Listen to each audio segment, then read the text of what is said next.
another bold admission of the OTF crew's activities in the streets, the aptly titled track We Did It. This sees Booney Mo from OTF rapping back to back with a posthumous verse and ad-libs from none other than King Von, whose death sparked this deadly crime spree. The song featured a brazen chorus which saw Booney Mo rapping repeatedly, "They know that we did it," whilst backed up by King Von ad-libs. "What did you guys do, Booney?" Booney would then repeat the line, this time following the line about having diamonds on his chain, saying that they know we winning, with that line about winning followed by another King Von ad-lib saying, "They know." He goes on to rap, "You know how we're spinning," and naming what guns they use, and saying if they catch an op, you know we're gonna get them. And he would end the hook saying that now they're smoking on their ops. In the verse, he mentions OTF DD or D-Ski locating ops for the gang and chasing ops in rental cars, which according to the indictment happened. And he would even end his verse with a buffet of self-incrimination, rapping that he pays his shorties to slide and that he bets they're going to get you. Following that I ain't gonna lie, this type of stuff, like, this is why I like Gunna so much, because, you know, I fuck with Durk, because he be talking about that real, but I ain't gonna lie, Gunna and Future and Thug, they don't be talking about all this crazy ass shit. Like, why are you talking about all this in the lyrics, and then you know you outside really doing it for real? They gonna put two and two together. That's how the niggas on the West Coast just got locked up. Crips niggas just got locked up for doing that stupid ass shit.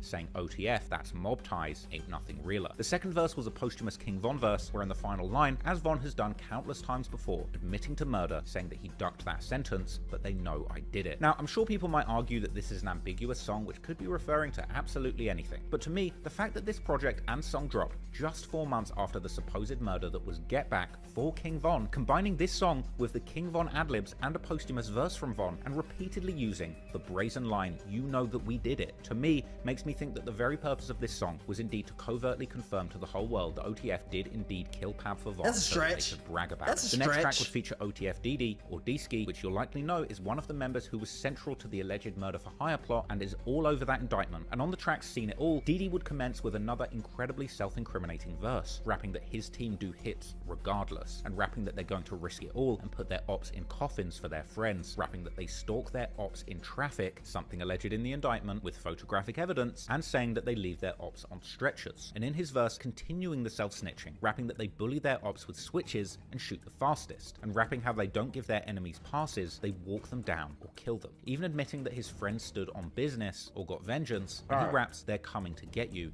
and that their bullets will leave you dead. But that's not really alluding nothing though. So you can say he really just taking them lyrics he was talking about, you know what I'm saying, what's going on in the streets. Like, you know, I am phone them over there. I got tongue tied. Phone him from over there trying to whoop de whoop, and he got his ass clapped down. You feel me? He could just be talking like that. You trying to stretch it. Trapdoor Ross, calm down.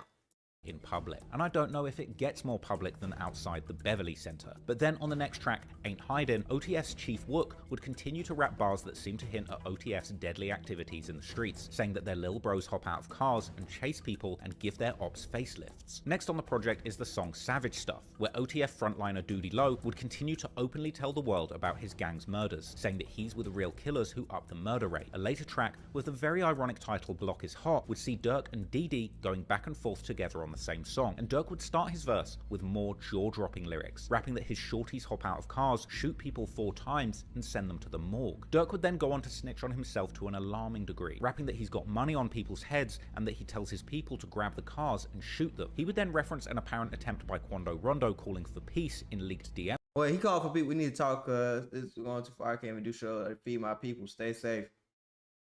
Come on, cuz you know me. I ain't fearing what could have lived.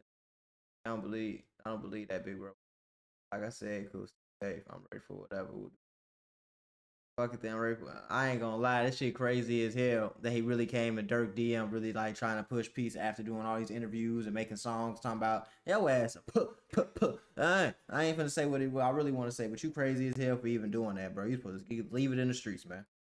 That circulated online, rapping that they were scared and wanted peace, but Durk rejected it. And Durk would go on to rap that if they can't catch who they want when they ride past, then they'll get his friend, likely another reference to Lil Pap. Durk would then go on to boast that he could be outside by himself, but no one would have a chance to get him, and that he rolls with OTF DD when it comes to the war on the block. And Durk ends his verse with haunting bars where he says that he's the reason that you got shot, and that his music is what you hear when you die. Then in verse 2, DD would jump on the mic and raps lyrics which quite frankly are a prosecutor's wet dream, rapping that he's a threat, warning his ops not to get caught lacking, or that he will leave you like the last person he caught. Then going on to rap how did his ops die, and answering that the bullets ate his face and left him dead on arrival. Didi would rap that knowing how to die is the only thing that his ops can beat them at, and at the end of the verse, in a line that will probably come back to haunt him, rapping that his friends face murders and beat the state charges. Unfortunately, with songs like this out, it's incredibly hard to imagine Didi beating the state on these charges. Now, the following song will be titled Thug Life and features OTF veterans Chief Wook and Doody Low, along with some very interesting lyrics, with a line in the second verse that said, "Your cousin with you, you claiming he innocent, he's still getting shot," which sounds to me like it could be a direct reference to Lil Pab, who is indeed Quando's cousin, although at the time of the murder, many people reported that he was simply Quando's friend. The next track takes the irony to a whole new level, a song titled Federal Freestyle, featuring none other than OTF Jam, OTF's suspected resident informant. Now, there's nothing super incriminating in this song, but these lyrics and OTF Jam's backstory as the alleged informant is something I'll be breaking down in greater detail another time. But later on the project, Durk drops perhaps the single most incriminating song on the entire project, a track titled Threats to Everybody. Durk opens the song saying that by spending money, he can have new killers who you have never seen before come outside, rapping that he puts belts to his ops and that he has his killers shoot so much that their fingers hurt. He references both OTF Jam and OTF Didi, saying that he bought them both the same.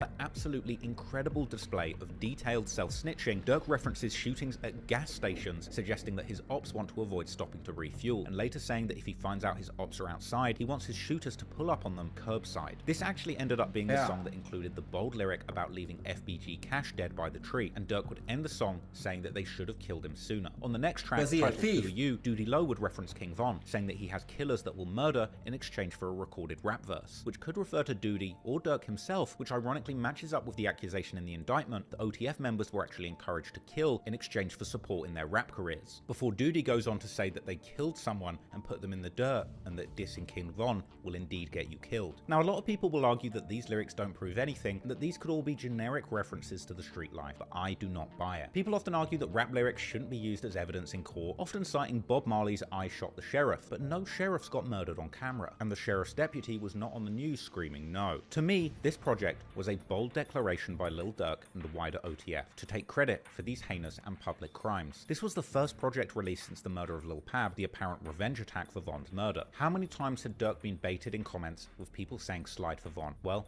it seemed that he'd finally done it, and OTF quite literally used this whole album, the songs and lyrics, to tell the world we did it. To me, Loyal Bros 2 might well go down as one of the most incriminating rap projects in music history. And I ain't gonna lie, it ain't just Loyal Bros though, I'll be honest with you. It's really all those OTF tapes. If you're looking at all the OTF tapes, they was on there saying some crazy shit. That one with Slime Life Shawty, that was the hardest one to me. Outside of this one, that was the hardest one to me. I ain't gonna lie, they was on there with Vine was alive, and they got Memo 600, and they was on there saying some crazy ass shit. So I don't feel like this is the most incriminating, but it's up there.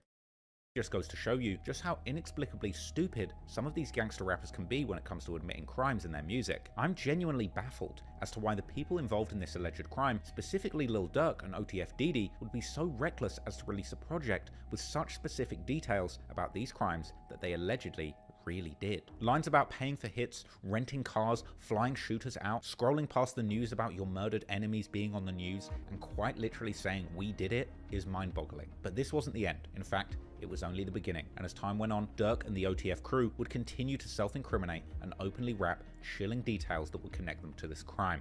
I ain't gonna lie, damn, they really got Slime Life Shawty, man. That shit crazy. They wasn't supposed to get Slime Life. He was a real nigga, man. But I ain't gonna lie to you, on some real shit, free Durkio, man. He just dropped that goddamn, that Deep Thoughts tape. That shit hard, but I don't think he really did it for real. He might have had like a little piece to do with it, but I don't think he did it for real. I think he good.